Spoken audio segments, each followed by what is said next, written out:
I started day 2 of my Japanese adventure in a strange place. 7-Eleven. I had heard the ancient rumblings, I had heard the mystics speak the words of magic about the Kobinis, and I can say without a doubt that it's true. It's all true.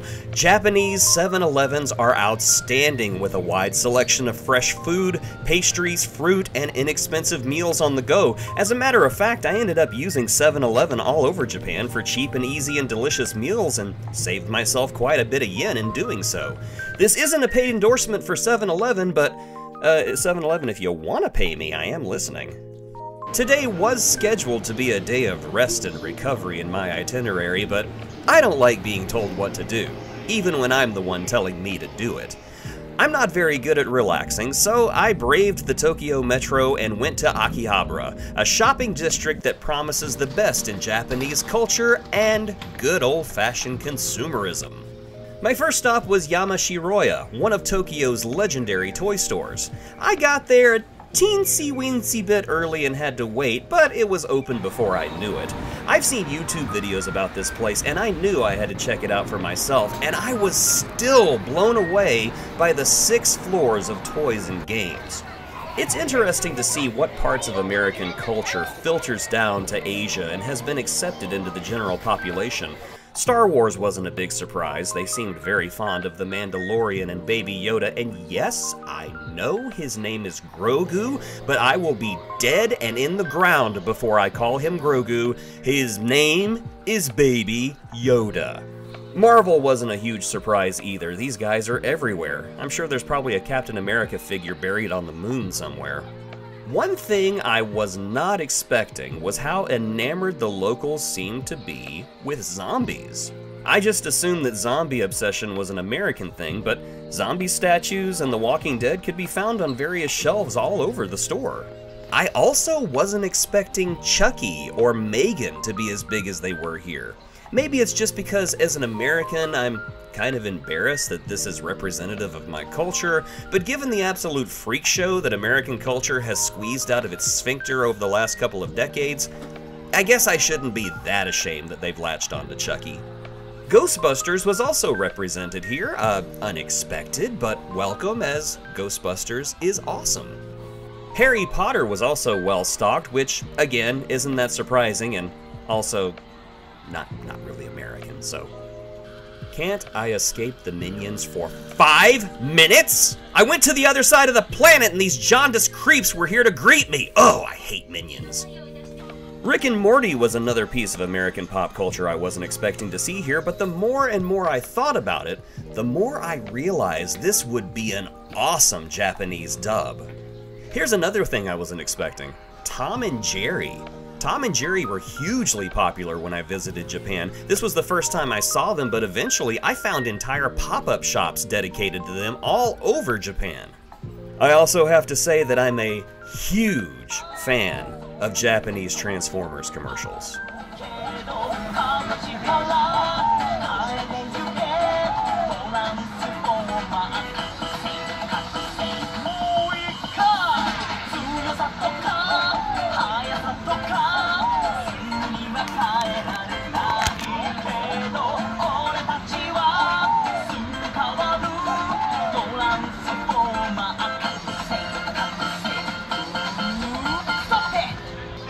Those Transformers commercials hit different in Japan. Looking back at my walkthrough of Yamashiroya, I came to the realization that pop culture is special because pop culture is uniting. While people back in America are playing with Pokemon cards and Super Mario Brothers, people in Japan are collecting Star Wars and enjoying Rick and Morty. Pop culture is like the Force. It surrounds us and binds us. I am one with pop culture, and pop culture is one with me. I left Yamashiroya hydrated and tried to pet some owls, but they were sold out for that day and for the next couple of weeks. A hard lesson that you really do have to plan ahead when you come to a place like Tokyo because there's a lot of people here. Next, I went to another mega store, Yodobashi Akiba, and I'm not exaggerating when I say that this place is a one-stop shop. They have everything here, from collectibles to furniture to appliances to food and toiletry. I bought 5 tubes of Japanese toothpaste because it is amazing. Try it sometime, it'll change your life. Of course, as a toy collector, I immediately went to check out the toy aisle, and I was astounded by the sheer number of model kits that this store offered.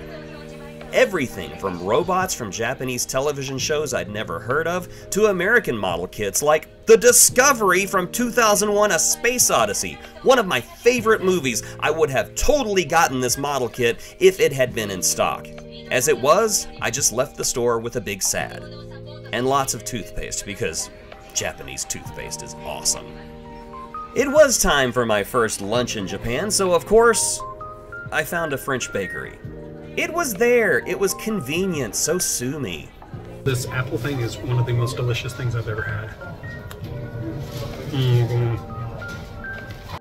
While I was eating lunch, a really weird thing happened. Call it coincidence, call it serendipity. I got an instant message from a fan of mine that I've been conversing with named Jason on Instagram. Yes, different Jason, not me.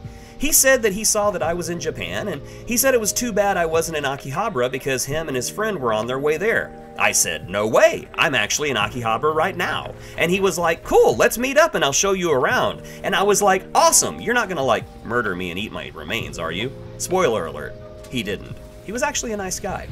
So, I made some new friends, Jason K and his friend Connor. They became my Japan buddies. This is odd, as normally I repel people instead of attracting them. Jason and Connor took me to go see a few things and then took me to a place called Don Quixote.